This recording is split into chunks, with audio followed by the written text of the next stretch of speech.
Addiction is the business model. The business model of gambling companies is addiction. That was the evidence of one of the lived experience witnesses at the inquiry into online gambling, chaired by the late Peter Murphy, former member for Dunkley. She went on to say, it's not incidental, it is their business model. No one is a better customer than an addict. This woman had lost her young adult son to suicide. After his death, she found out about his massive gambling debts, and she believes that this was a factor, perhaps the defining factor, in his decision to take his own life. You may have a flutter from time to time, maybe you bet on Melbourne Cup every year or an online footy tipping competition and not have a problem with your gambling. You are incidental to their business. Your money's welcome, of course, but you are not their target customer. Their target customer is the addict. That is their business model. And the gambling companies make their money by turning Australians into losers. They make their profits, and every business must make profit to survive. They make their profits when you lose. If you're winning all the time, then they would have gone out of business. So no matter what you think you're betting on, no matter how much of a sure thing you think it is, the gambling companies are betting on you being a loser. And Australians are the biggest gambling losers in the world. While other countries consider they have a gambling culture, China, the UK, the US, all think they have a gambling culture, Australians lose more money than any other country. The statistics from the 2023 report quoted $25 billion every year. It's probably around $36 billion now, or about $99 million a day. I was a member of the Social Policy and Legal Affairs Committee, chaired by the former member for Dunkley, the late Peter Murphy, which undertook the inquiry into online gambling and its impacts on those experiencing gambling harm. This was the inquiry that resulted in the You Win Some, You Lose More report, released in June 2023. As a committee member, this was challenging and a very impactful inquiry. We received 161 submissions, 26 exhibits, and held 13 public hearings. We heard from all sides of this issue, from support services that help people experiencing problem gambling, from anti-gambling advocates and harm reduction advocates. We heard from people who told us that they themselves were problem gamblers or had been problem gamblers. And we heard from family members of those with gambling problems, including some who'd lost their loved one to suicide.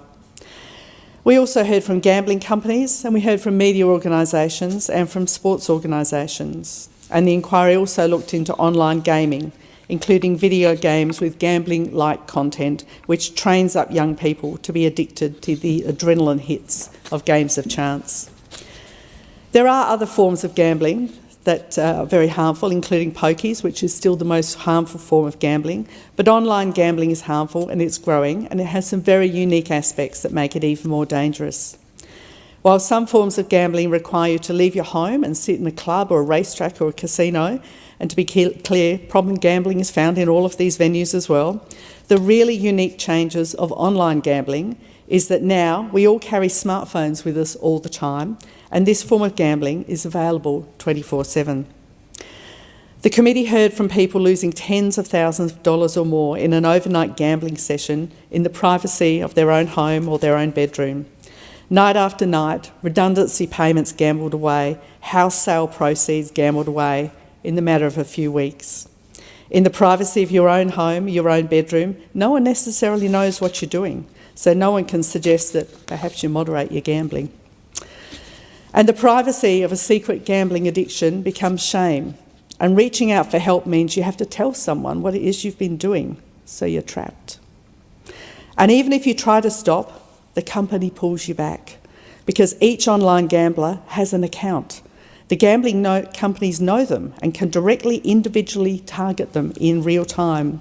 They know who they are, they have their phone number, their email address, their account, they know their gambling profile and preferences, they know what's worked on them in the past, and so inducements can be targeted individually to the account holder, and they can be targeted at the time when inducements will be most effective. If you've been gambling for a few hours and you slow down or stop, you can be targeted directly straight away to come on back and try and recoup your losses. And if you're self-excluded from a gambling company because you think you might have a problem or you just can't fund the losses, when your exclusion time is up, you might be welcomed back with a few $1,000s of bonus bets. Seems generous. Not really. The companies know they will never have to pay it out because you're going to lose it and then lose some more. And they wouldn't be doing it if it wasn't profitable to them.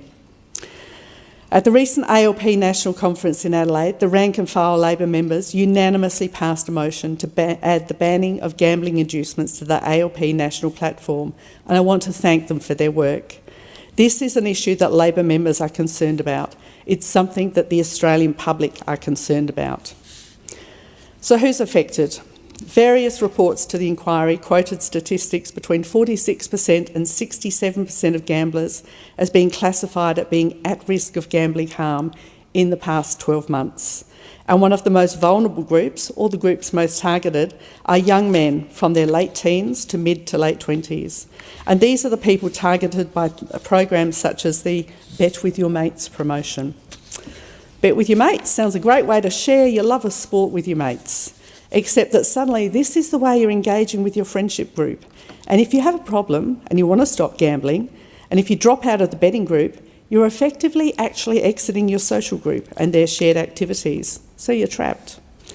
Those with gambling problems reported poor mental health, anxiety, shame, depression, and suicidality. Social isolation, or the capture of social support groups around gambling activities, exacerbates the impact and makes it harder to release the trap in which some gamblers find themselves. So gambling is a men's health issue, it's also a mental health issue, and it's a public health issue. One of the other lived experience witnesses we heard from was a man in, I'm guessing, his mid-20s, who told us he was a reformed gambling addict. He told us he loved sport. But as a result of his problems with gambling, he had to change his entire life. He can't play footy at the local club because they're sponsored by a gambling company and the adverts at the local club trigger him. He can't go and watch a game with his mates because the stadium has gambling advertising. He can't go to the local pub because it has pokies. He can't listen to the radio in his car or watch a game on TV or any other TV shows or streaming services because of gambling ads. His emails and his social media algorithms all target him with gambling adverts. His mates still play sport and go to the game together, so he's more isolated from his friends and his support group. And he described himself as a gambling addict in remission. He is aware that his demons remain lurking, always waiting for him to slip just that once. Deputy Speaker, the Albanese government has done a lot since the You Win Some, You Lose More report was released. It used to be that if you decided you had a gambling problem and wanted to self-exclude, you had to hunt down each company and exclude yourself one by one from everyone. And once you've done that, magically, hey presto, you might suddenly find yourself getting offers from other gambling companies you hadn't heard of before, and then you'd have to exclude from them. BetStop means now there is a one-stop shop for self-exclusion, excluding you from all companies. Pre-verification of accounts means no longer can someone underage or someone on the exclusion register get an account and start gambling before their identity has been checked. And banning gambling with credit cards means you can't gamble with money you don't have. It's bad enough to lose what you have, let alone to lose what you don't have. And these are all really meaningful ways that address gambling harm, and these are things that this government is already doing. The thing is, unless you're a gambler, you don't know about any of these things because they are invisible to the non-gambling public. The thing that is visible is gambling advertising. Now, I confess I don't watch a lot of TV, but on those occasions when I do, I am shocked at the in-your-face gambling adverts and their frequency. And that is the one thing I hear most about in the community, because if you're not a gambler, that's the thing you see. I've already talked about the impact that gambling advertising has on those people who have gambling problems. But the other really important thing about gambling adverts is they normalise gambling as a part of Australian society. When you grow up and turn 18, you enrol to vote, you can legally buy a drink, and you can gamble, as if that's a normal part of being an Australian adult. And so when young children can talk about the odds, when they're talking about a footy match, we know the gambling adverts are working. And of course they work. They wouldn't be paying for them if they didn't. Sport has so many benefits in our community. Fitness, community connection, entertainment, volunteering opportunities, learning to work as a team. We want sport to be available and accessible to everyone. We don't want to train our children to think sport is about gambling. We must break that nexus. Deputy Speaker, as a member of the committee, I signed off on the you win some, you lose more recommendations. So my position on this is public.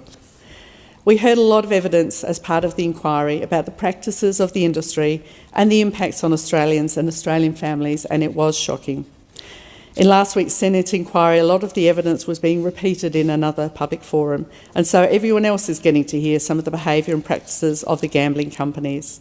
Some of it's new. The former committee did not hear allegations about drugs and escorts, but a lot of what you're hearing now is the same as what we heard in the first inquiry, and people should be shocked. It is shocking. The practice is nasty, it's predatory, and it's predatory on people who have gambling problems. And I think it's also really important that the gambling companies, the gambling industry, the sporting codes and media that are supporting the status quo should pay attention to how this evidence sounds to the Australian public and the reaction of the Australian public. Because like any industry, they need social licence to operate. And this is direct feedback from the Australian public about the behaviour standards we expect and we will tolerate. Peter Murphy actually said exactly this to some of the industry bodies and sporting codes during the first inquiry, that they should listen to the evidence from the other witnesses, their customers, the families, the Australian public, and reflect on their own evidence in that light. Deputy Speaker, when the Prime Minister announced the next round of gambling regulations at the Press Club, I was really pleased. Not because I think the job is done. In the social services field, the job is never done. But just because this is another step forward. For those, many of my backbench colleagues in this place who have worked together advocating for change, we are pleased at the progress. The package includes a crackdown on illegal offshore gambling providers. It includes further work on strengthening BetStop and raising awareness of BetStop in the community. It includes addressing harm and emerging gambling products, including foreign matched lotteries, pocket keno, fake promotional lotteries, and importantly, a number of steps to limit advertising, including banning advertising on TV during all live sport between specific hours, establishing frequency caps outside those hours, banning gambling promotion by celebrities, athletes and influence, and this is really important this targets our children. Banning stadium jersey advertising, so people like the man who gave evidence at the inquiry can go and play footy with his mates or watch a game. Banning ads on radio at school drop-off and pick-up times. Banning online advertising, including on social media, news websites, Spotify, podcast streaming services, YouTube, via opt-out options. Deputy Speaker, I welcome this legislation as another step forward, and I welcome the Minister and the Prime Minister's commitment to continue to strengthen the bill to provide stronger protections for children and vulnerable people from exposure to advertising and predatory industry tactics. And I wish the Minister and the Prime Minister all the best with these ongoing negotiations. This is a really important issue that Australians care deeply about, and I look forward to seeing where the negotiations land. I commend the bill to the House.